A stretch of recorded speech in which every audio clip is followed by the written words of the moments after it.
Hi, everybody. Thanks for joining us for Northern Ag TV. We're coming to you from Casper at the Wyoming Stockgrowers annual meeting here. And boy, we had a really positive update from Kaitlynn Glover with the Public Lands Council. Kaitlynn, you talked about a lot of wins for the grazing industry in 2025. Seems like you're always talking the same issues, but at least you got them moving in the right direction this year. I mean, I think top of mind for the industry is finally getting that public lands rule really rescinded here. That was a big concern for a long time for our producers.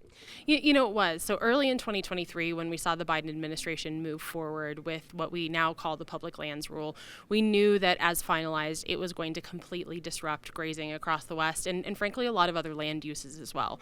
That's why PLC led a coalition of more than 70 groups to push back against the rule and ultimately filed litigation to be able to stop a rule even after it was, shortly after it was implemented. What we saw with the Trump administration was a very clear and early decisive action that they were going to roll it back. They knew it wasn't based in law. They knew it wasn't compliant with statutory direction. And they listened to us as stakeholders about the damage that it would cause. We saw them move very early, but just later this fall, we've seen them issue a proposed rule to rescind that Biden action. We expect that to move forward early next year. And so it might not be done right before Christmas, but it's certainly a welcome Christmas gift for all of us. Well, I think another positive movement, and one you and I talked about 5 or 6 years ago, was updating the BLM grazing regulations. That kind of got thrown off by COVID, but now some positive movement there, and stakeholders have the chance to provide some input. It's great, right? So in the beginning of this administration, PLC wanted to hit this hard and fast. We had a working group. We provided a lot of really substantive recommendations to the BLM with the understanding that, we were telling them that you need to move forward with reg revision that the Trump administration started during their last term, but didn't complete.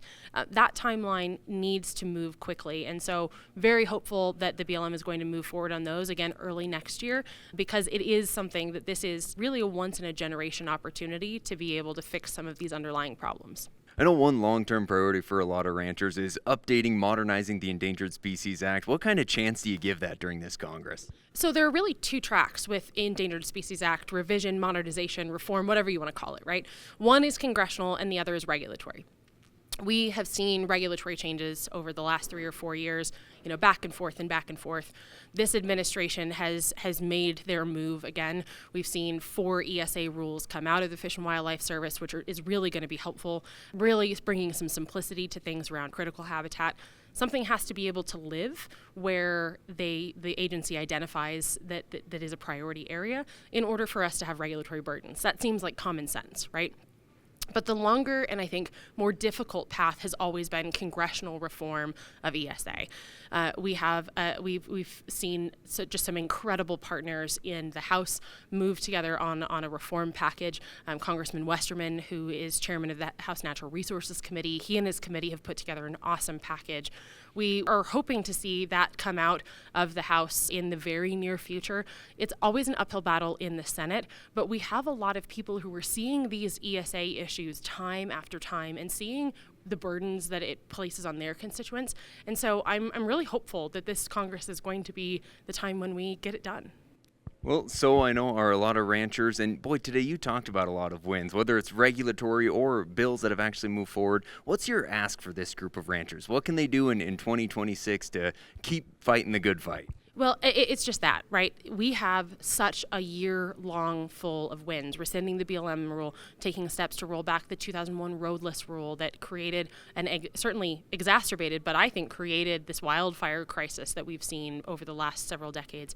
The ESA reform, BLM grazing regs, even things on horses and other wildlife work with states, right? We've seen such great progress.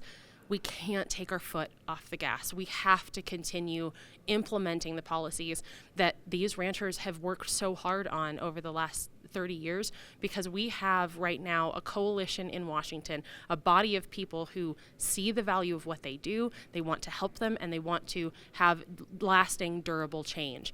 And part of that is just because of the long legacy and cultural values that groups like the Wyoming Stockgrowers and our affiliates across the West that they have and they've upheld forever.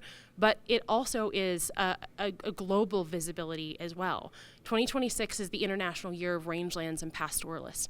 There are people around the world. It's the largest international year of anything that we have ever seen come together. And it's all around people who raise livestock, people who are providing food and fiber and using their natural resources, their natural environs to be able to do it. They caretake these lands, they protect the waters, they protect this cultural legacy.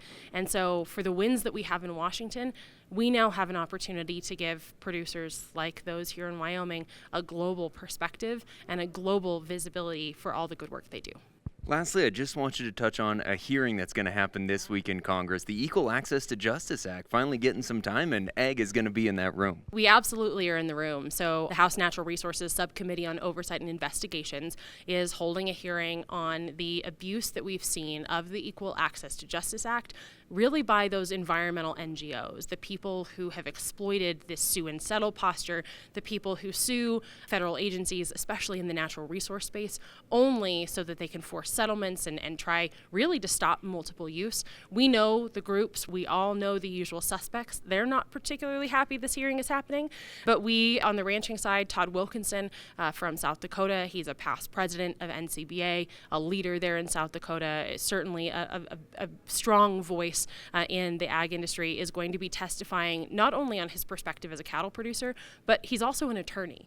And so he is going to be surrounded by an attorney and someone from the forestry group. He's going to have up there as well someone from the wildlife perspective, all groups who see the abuse of EJA and those payments, what happens when those groups get creative with their legal strategy. And we're going to have an opportunity, really the first opportunity that we've had in a decade, to bring justice back to the Equal Access to Justice Act. So I'm very excited. You bet. Well, thank you for bringing the optimism here. A lot of positive things to cover. That's going to do it today from the Wyoming Stockgrowers Convention. I'm Colter Brown, Northern Ag Network.